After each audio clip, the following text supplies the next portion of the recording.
డబ్బు, అనారోగ్యం, ఉద్యోగం, వ్యాపారం, అప్పులతో బాధపడుతున్నారా? మీకోసమే launch your future programme.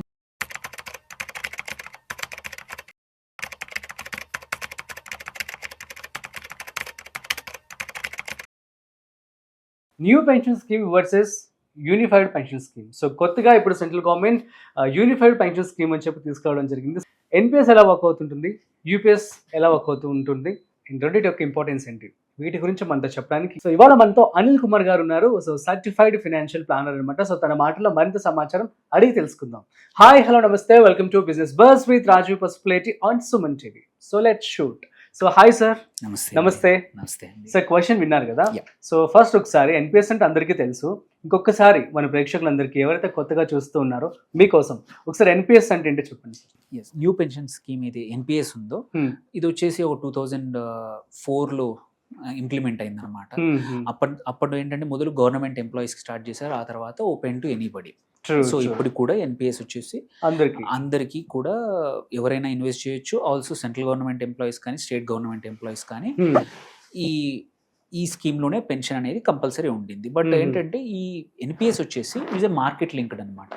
So మన ప్రతి మంత్ మన contribution as employee contribution, also government are employer contribution ఉంటుంది కదా, రెండింటిని కూడా మనం సెలెక్ట్ చేసుకున్న ఒక ఫండ్లో ఒక ఫండ్ మేనేజర్ మన లైఫ్ స్టేజ్ని బట్టి ఇన్వెస్ట్ చేస్తే వచ్చే రిటర్న్స్ని మనం 60 తర్వాత ఎట్ ద ఏజ్ ఆఫ్ 60% ఆ రోజు లెట్సే మన పోర్ట్ఫోలియో కలిపి ఒక 50 లక్షలు ఉంది ఎగ్జాంపుల్, జస్ట్ 50 లక్షల్లో 60% లంసమ్గా విత్డ్రా చేసుకోవచ్చు at the age of 60 tax ఫ్రీగా. సో అంటే 30 లక్షలు విత్డ్రా చేసుకున్నాక మిగిలిన 20 లక్షల్ని ప్రతి సంవత్సరానికి యాన్యుటీ రూపంలో మనం సెలెక్ట్ చేసుకుంటే దానికి తగ్గట్టు ప్రతి నెల సంవత్సరం యాన్యుటీ వస్తుంది అనమాట. ఇది ఆ 20 లక్షలకి ఎగ్జాంపుల్ ఈ కేసులో. సో ఆ ఆప్షన్ ఏంటంటే ఈ వాల్యూ అనేది మార్కెట్ లింక్డ్ అనమాట. సో నువ్వు ఎన్ని సంవత్సరాలు పనిచేసావు, ఆర్ అవన్నీ లాస్ట్ శాలరీ ఎంత, అవన్నీ ఏం సంబంధం లేదు. So it is me portfolio is market linked. So అలా నడుస్తూ ఉండింది. So central government employees, state government employees fight చేస్తే ఇట్ లాస్ట్ మన సెంట్రల్ గవర్నమెంట్ వచ్చేసి యూపీఎస్ అనే కొత్త స్కీమ్ తీసుకొచ్చింది అనమాట, ఈ యూనిఫైడ్ పెన్షన్ స్కీమ్.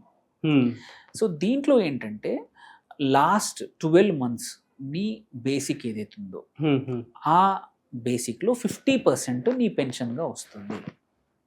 అది గ్యారంటీ ఇస్తుంది అనమాట. ఇక్కడ గ్యారంటీడ్, అక్కడేమో మార్కెట్ లింక్డ్, ఇక్కడ guarantee. Last in the sense నువ్వు ఇప్పుడు మనం సర్వీస్ చేస్తున్న టైంలో లాస్ట్ ఎంతైతే ఉంటుందో అందులో రిటైర్ అయ్యే ముందు 1 year ముందు ఏదైతే శాలరీ ఉందో దాంట్లో 50% అనేది మనకి వస్తా ఉంటుంది. అందులో బేసిక్ వస్తాం. బేసిక్ లో 50% వస్తా ఉంటుంది. సో దీనివల్ల ఏంటంటే ఇట్స్ గ్యారంటీడ్ పెన్షన్ అనమాట. నీకు తెలుసు ఎంత పెన్షన్ వస్తుందో. దీనికి కూడా సేమ్ 10% నీ కాంట్రిబ్యూషన్. ఇక్కడ మాత్రం 14 బదులు 10% గవర్నమెంట్ కాంట్రిబ్యూషన్ ఇస్తుంది. అట్ ద సేమ్ టైం ఒక 8% యూనిఫైడ్ పూల్ అని ఇంకొక పూల్, అంటే సరిపోకపోతే ఆ పూల్లోంచి తీసుకునేట్టు ఇన్వెస్ట్ చేస్తూ ఉందన్నమాట. సో దానివల్ల ఏంటంటే సెంట్రల్ గవర్నమెంట్ రేపు ఫ్యూచర్లో బడ్జెట్లోంచి శాలరీలు ఇవ్వకుండా, పెన్షన్ ఇవ్వకుండా ఈ యూనిఫైడ్ పెన్షన్ స్కీమ్ దానిలోంచి వచ్చిన ఫండ్స్ నుంచే ఇద్దామని. ఇంతకుముందు ఏంటంటే స్టేట్ బడ్జెట్ నుంచే పెన్షన్ వాళ్ళకు వెళ్ళేవి అనమాట పాత పెన్షన్ పద్ధతులు. అలా కాకుండా ఇట్స్ హైబ్రిడ్ ఎన్పిఎస్ లాగా మొత్తం మార్కెట్ లింక్డ్ కాదు. అట్ ద సేమ్ టైం మొత్తం బడ్జెట్ నుంచి కాకుండా మన బడ్జెట్లు కూడా కాపాడడానికి, ఎందుకంటే పెన్షన్లు పెరిగితే సంక్షేమ పథకాలు కానీ వేరే వాటికి ఇవ్వలేరు అనమాట. అందుకోసం ఈ యూనిఫైడ్ పెన్షన్ స్కీమ్ తీసుకొచ్చారు. సో ఇప్పుడు ఇది జూన్ 30th లోపల సెంట్రల్ గవర్నమెంట్ ఎంప్లాయీస్ కంపల్సరీ చూస్ చేసుకోవాలి, ఏది మీరు ఎన్పిఎస్ లో ఉంటామా ఆర్ యూపీఎస్ కి షిఫ్ట్ అవుతామా.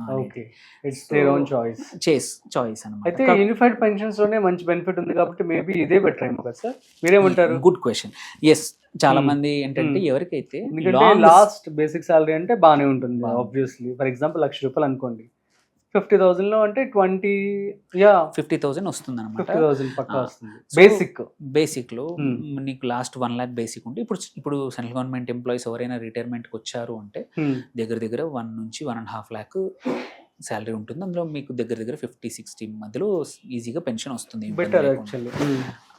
సో ఇందులో ఎవరికి బెటర్ యూపీఎస్ అని అంటే ఎవరైతే 25 years సర్వీస్ చేస్తారో వాళ్ళకే అవునా? వాళ్ళకేంటంటే ఇది బెటర్ అన్నమాట. ఓకే. అలా కాకుండా లెట్స్ చాలా మంది ఏంటి ఇప్పుడు ఈ కాలంలో ఏంటంటే ఒక 20స్లో జాబ్ జాయిన్ అయినా 40స్కి వచ్చాక ఏదైనా వేరే ప్రైవేట్ సెక్టర్లో నేను జాబ్ చేసుకుంటాను, ఆర్ మంచి ఆపర్చునిటీస్ ప్రైవేట్ సెక్టర్లో దొరుకుతాయి చాలా మందికి, ఆర్ పబ్లిక్ సెక్టర్లోనే ప్రభుత్వ రంగ సంస్థలు ఏవైతే పిఎస్యూస్ అంటామో పబ్లిక్ సెక్టర్ స్టాక్స్, అట్లాంటి కంపెనీస్లో ఆపర్చునిటీస్ వస్తాయి, అక్కడ షిఫ్ట్ అవుతాం అనుకునే వాళ్ళు ఉంటారు.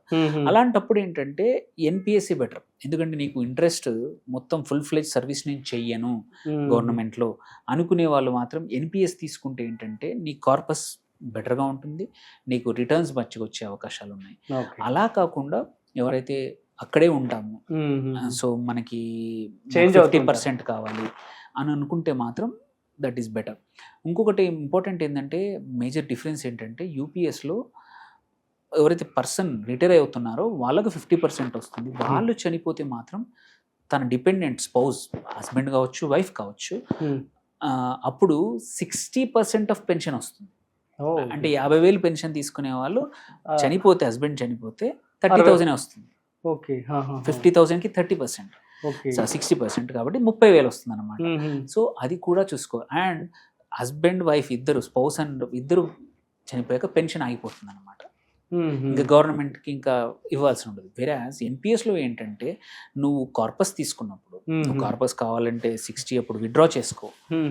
నాకు కార్పస్ వద్దు, నాకు సఫిషియెంట్గా ఉన్నాయి, మొత్తానికి మొత్తం నాకు ప్రతి సంవత్సరం పెన్షన్ లాగా కావాలి అనుకుంటే 100% కూడా ఇచ్చేయచ్చు.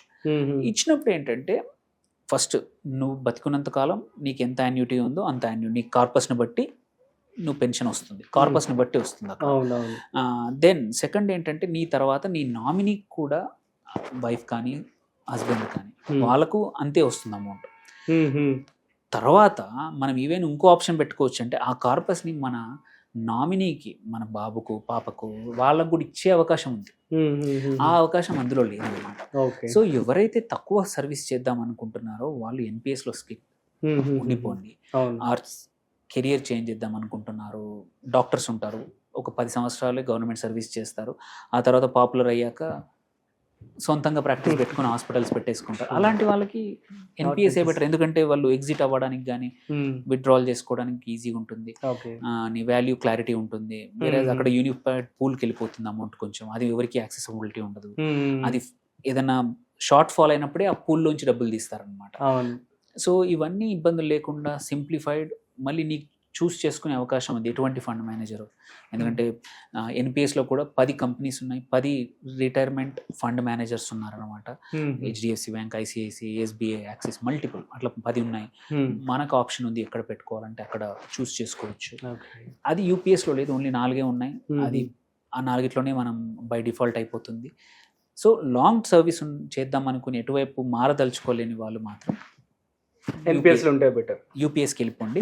లాంగ్ సర్వీస్ లో కనుక ఉంటాం అనుకుంటే యూపీఎస్, కొత్త యూపీఎస్కి ఆప్ట్ అవ్వండి, షిఫ్ట్ అయిపోండి.